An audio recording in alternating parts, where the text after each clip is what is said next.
Ragragsakan is an Ilocano word meaning merriment or rejoicing. This dance portrays Kalinga women joyfully celebrating a peace path or budong or welcoming victorious warriors. It reflects the grace, strength, and community spirit of the Kalinga people. Woman wears a traditional Kalinga tapis or woven wraparound skirt, wave colorful hand-woven blankets of life around their necks, while men are sometimes included wearing a bahag or lion cloth or a sash.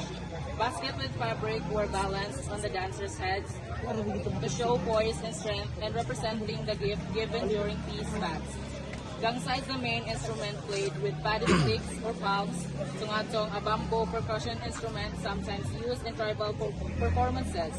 Solibaw or drums for additional rhythm.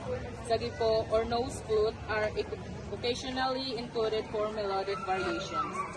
Ragragsakan features lively and rhythmic tribal music that mirrors the celebratory mood of the dance. The gangsa gongs create layered, syncopated beats while dancers move gracefully in harmony with the tempo.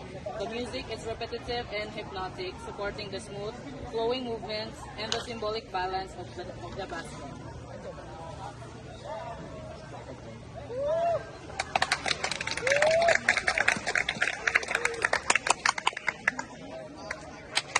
Ready?